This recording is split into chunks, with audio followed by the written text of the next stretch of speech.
Quiero también agradecer a los autores del libro Quito, Realidades, Desafíos y Alternativas, al doctor Augusto Barrera, a Carlos Páez Pérez, a Sibel Martínez, a Francisco Hurtado y a algunos otros académicos que han tenido la gentileza de hacernos llegar este libro. Obviamente lo vamos a revisar con detenimiento, porque ustedes saben que a nosotros los temas relacionados con Quito nos interesan y nos convocan siempre, ¿no? Para el análisis, sobre todo ahora que estamos viendo una etapa preelectoral, que los quiteños y quienes habitamos en esta ciudad a la que queremos tanto, pues tenemos la obligación y la responsabilidad de saber elegir, ¿no?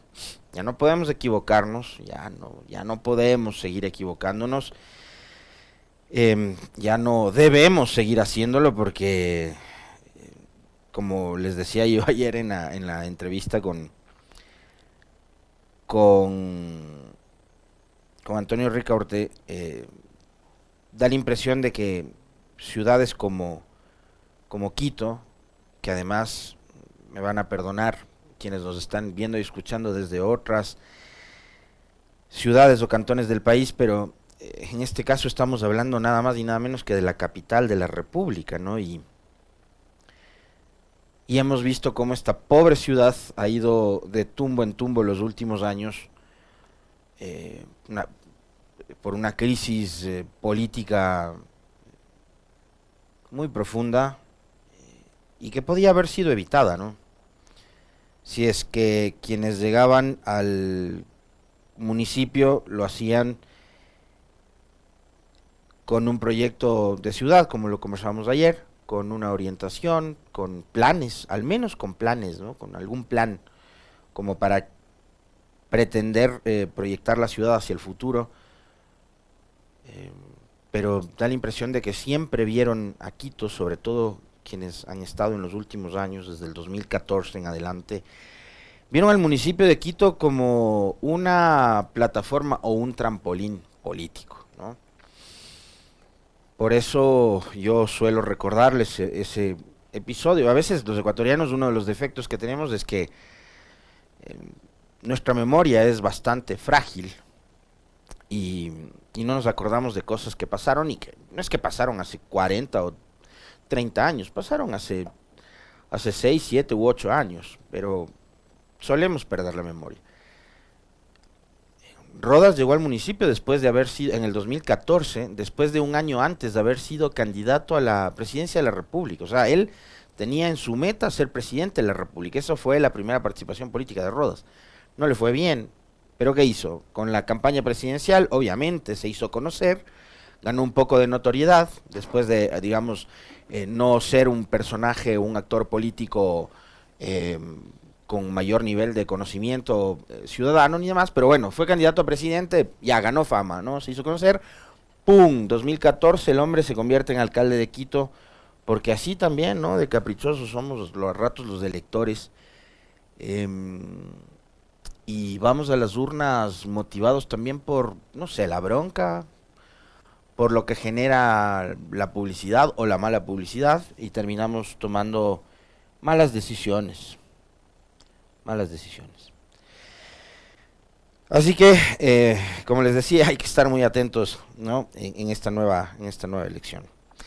Por acá me dicen, me mandan un mensaje, Ivonne Pérez, me dice Ivonne, Alexis, buen día, mi madrecita, Marujita Galindo, cumple hoy 93 años y le encantaría recibir tu saludo. Pues mi querida Marujita, disfrute de su cumpleaños número 93, que sea uno de muchos más que vengan para usted y celébrelo con su familia, con sus seres queridos y le deseamos desde acá y yo en particular un feliz cumpleaños a Marujita Galindo. Así que cumplido con el saludo, mi querida Ivonne, para tu mami, para Marujita y que les acompañe por mucho, muchísimo tiempo más. 7:14. A ver, hablemos pues de la narcopolítica. Hablemos de los narcogobiernos. Hablemos de la narcojusticia. Hablemos de cómo este país va de tumbo en tumbo. Hace algunos días, el presidente Lasso, que como lo hizo en campaña cuando empezó a lucir los zapatitos rojos, quiso convertirse en algo, digamos, en alguien popular, en un producto que pueda ser consumible y vendible. Y de plano creo que sí lo fue. Creo que le dio resultado los famosos TikToks, el uso de los zapatos rojos y demás. Y ha usado esos símbolos, ¿no? Lo de los zapatos rojos se convirtió en un símbolo del gobierno de Lasso. Hoy ese color rojo probablemente no simboliza ni el cambio, ni la renovación, ni nada. No, no. Ese rojo es el rojo de la sangre que corre todos los días por este país, provocada por la irresponsabilidad de un gobierno que no ha sabido solucionar estos gravísimos problemas y que hoy tienen al Ecuador completamente entregado y en manos del crimen organizado y de las bandas delincuenciales. Entonces por ahí ustedes tienen un poco de bobos en las redes sociales diciendo es que la izquierda, los correístas, la revolución ciudadana, bueno, la izquierda en general, ¿no? Ahí también meten a veces en el saco a la gente de Pachacutic, aunque yo sinceramente ya hace mucho rato que Pachacutic no sé si es de izquierda o si es derecha o qué mismo es. A ratos veo que Pachacutic es como el nuevo gutierrismo, la nueva sociedad patriótica en la política de este país, me da la impresión. Más allá de que y creo y respeto profundamente en la convicción ideológica de gente como Leonidas Diza, con quien probablemente yo no puedo coincidir en muchísimas cosas, ¿ya? Como por ejemplo su forma de negociar con el gobierno después del paro de junio. Yo creo que Leonidas, más allá de que consiguió también ganar un nivel de conocimiento y reconocimiento importante en la gente, tanto es así que fíjense ustedes, de ayer Antonio Ricaurte decía que tanto Leonidas Diza como Rafael Correa más, pero Leonidas Diza también tiene buena imagen, o una imagen positiva. Pero más allá de haber ganado un poco de notoriedad, me parece que la forma en la que negoció Leonidas Diza con el gobierno, el proceso de diálogo, entendiendo también todas las amenazas que había sobre la cabeza de Isa, a Isa lo iban a meter preso, qué sé yo, ya lo habían metido preso y demás. Tenía todo el Estado encima durante las protestas de junio, pero creo que no fue tan, tan talentoso como hubiésemos esperado el resto de ecuatorianos que fuese a la hora de sentarse a dialogar con el gobierno. Yo de entrada, señores, no me hubiera sentado a dialogar con ningún delegado de Lasso. O te sientas Lasso o no, yo no me siento, ¿no? De entrada, o sea, digo, eso hubiera hecho yo, pero también a ratos, digamos, la política no es tan así, ¿no? Pero les decía que no coincido en muchas cosas con Isetal. Pero bueno, creo que Isa es uno de los representantes que tiene el movimiento indígena y no sé si Pachacutic también, pero a quien sí le reconozco que tiene una consistencia ideológica interesante. Es una persona que tiene convicciones. Después de y detrás de Isa, ustedes se van a encontrar con un montón de dirigentes indígenas que, digamos, lo único que defienden pueden ser intereses personales, particulares o corporativos, pero no el bien común. Han visto también cómo exprefectos y asambleístas de Pachacutic se han dedicado a defender al gobierno. Me van a decir, usted está mintiendo, señor Moncayo. No, ahí tienen a Guadalupe Zori, aliada incondicional del gobierno, exprefecta de Orellana. Fue presidenta de la asamblea gracias a los votos de Creo. Salvador Quispe. Salvador ha tenido unas actuaciones que dan a pensar que ha sido también un aliado del gobierno. O sea, hay un audio de Salvador, bueno, me estoy inventando yo, por favor, en donde él dice que ha hablado con Lasso para darle hasta consejos. ¿Eh? Pero con todo y eso, también le han metido a Pachacutic en el relato este de la narcopolítica y de la narcodemocracia y demás. Acuérdense que el propio Lasso, en las protestas de junio, dijo que hubo un financiamiento de entre 15 y 20 millones de dólares para la movilización. ¿Cuántas y cuáles pruebas presentó Guillermo Lasso con respecto de su acusación? Cero pruebas.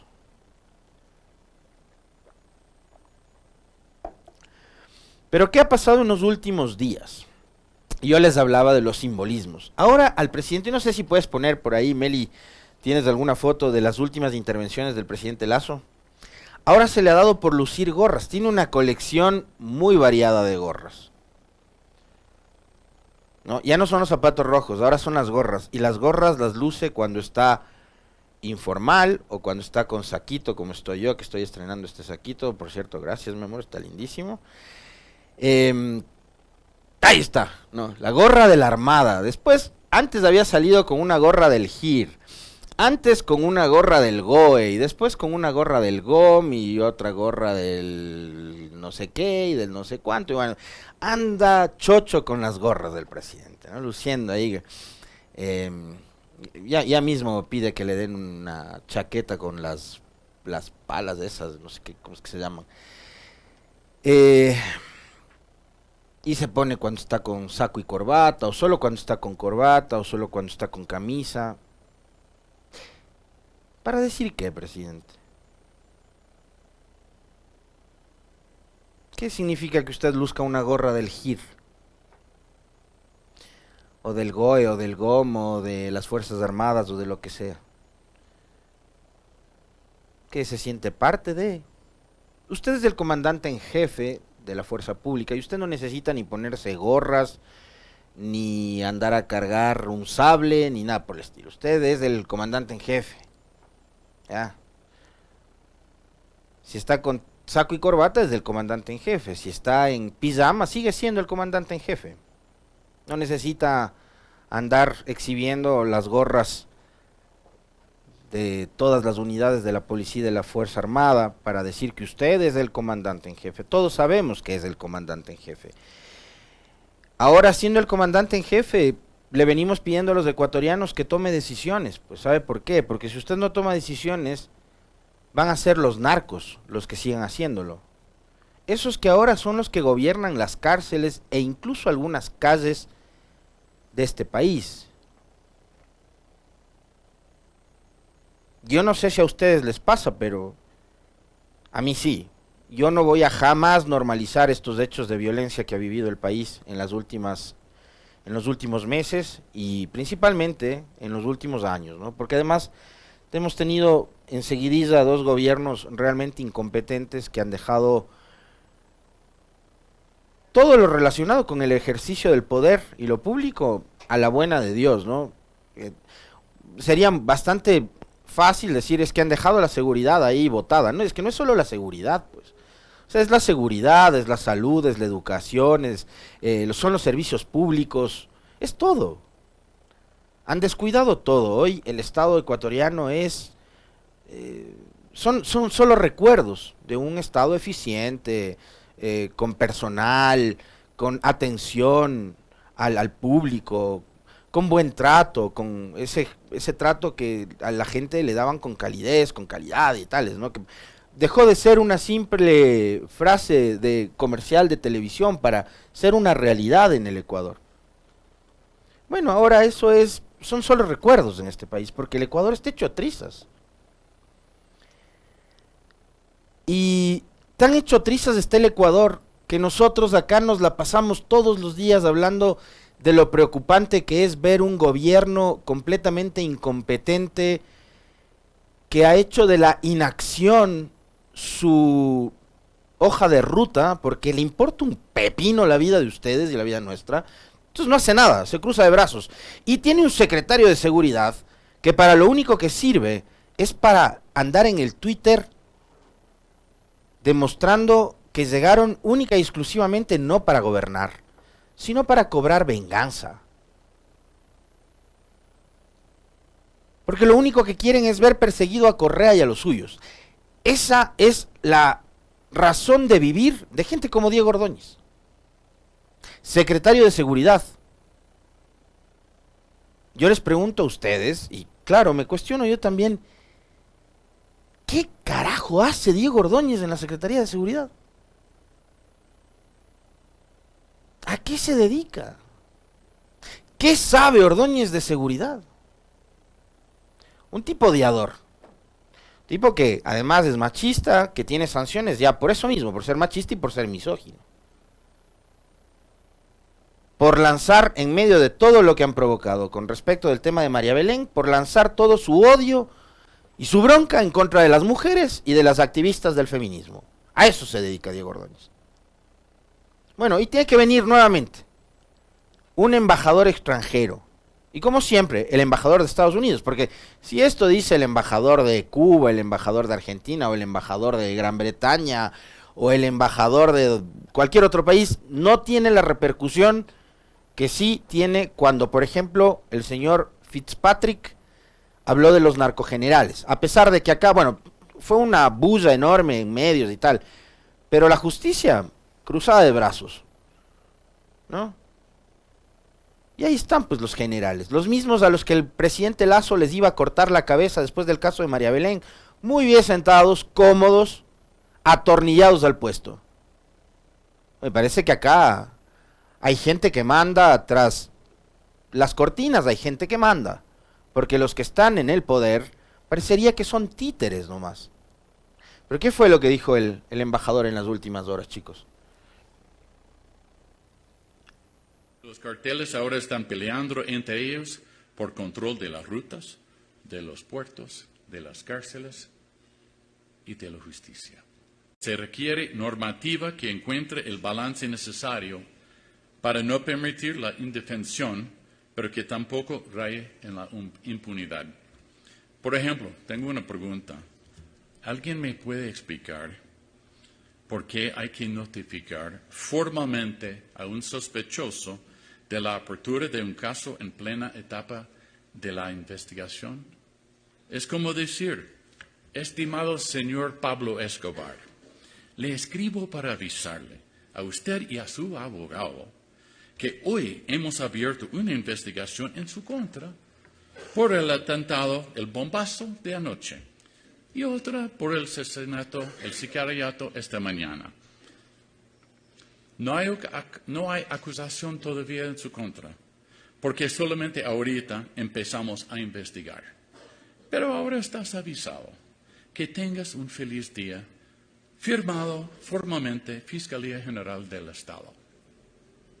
Imagínense, tan absurdo que Colombia cambió esta normativa hace décadas. ¿Y Ecuador?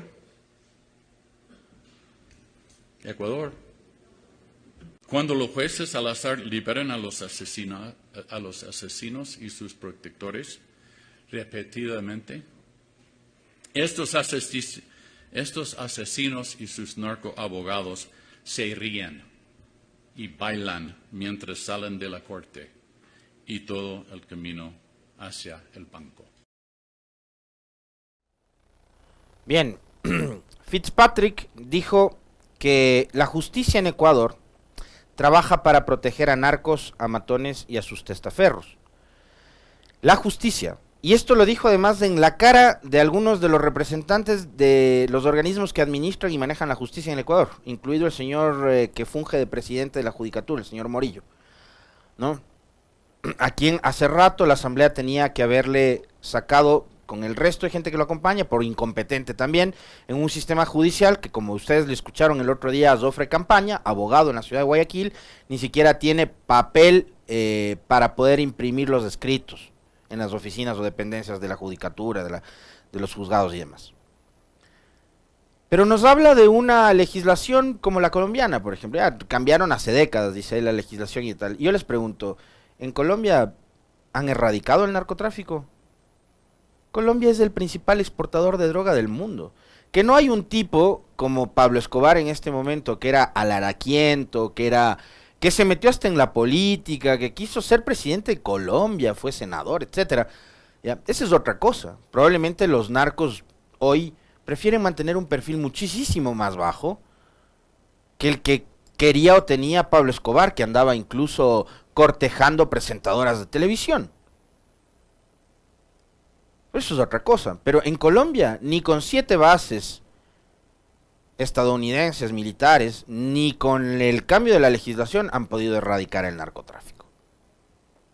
Porque la lucha contra el narcotráfico, como ustedes, embajador, la han llevado adelante, ha sido un fracaso. Y tienen, creo que la comunidad internacional tiene que a los Estados Unidos decirles, señores, por ahí no es la vía. Y quizás pensar en otra cosa que no sea solo ir a tirar bombas. O armar gente. O fomentar la creación de estos ejércitos urbanos. Que después se les terminan revelando. Como pasó con el mismo Bin Laden. A quienes ustedes mismos, los Estados Unidos, lo armaron. Pero tiene que venir el señor Fitzpatrick para decirnos que aquí hay narcojusticia. Pues, señores, eso está vista y paciencia de todo el mundo, de todos los días. De que la justicia en este país es un nido de corrupción, eso lo sabemos absolutamente todos en este país. Pero tiene que venir el embajador gringo para que, ahí sí, abramos los ojotes y digamos, wow, algo está pasando. Lo cual es lamentable, ¿no? Porque, digamos, siempre tiene que ver con esos complejos que tenemos en el país, de que estamos esperando de que venga un extranjero para que nos diga lo que estamos haciendo mal y lo que deberíamos hacer bien. Pero mientras eso nos decía el señor Fitzpatrick, aquí en territorio nacional, la Corte del Guayas explicó que fue nada más y nada menos que la el Servicio Nacional, ¿no?, para el cuidado de los privados de libertad, el famoso SNAI. ¿Ya? La Corte del Guayas explicó que fue el SNAI el que presentó 299 documentos favorables para otorgar la prelibertad de J.R. Junior Roldán, uno de los líderes de las organizaciones delictivas Los Choneros, quien recibió este jueves 15 de diciembre el beneficio penitenciario de prelibertad de parte del juez encargado Jorge Aldaz Macías de la Unidad Judicial Especializada de Garantías Penitenciarias de Guayaquil. Alias JR cumple 2 condenas ejecutoriadas por asesinato de 22 años cada una y las cumplía en el Centro de Rehabilitación Social Guayas número 4.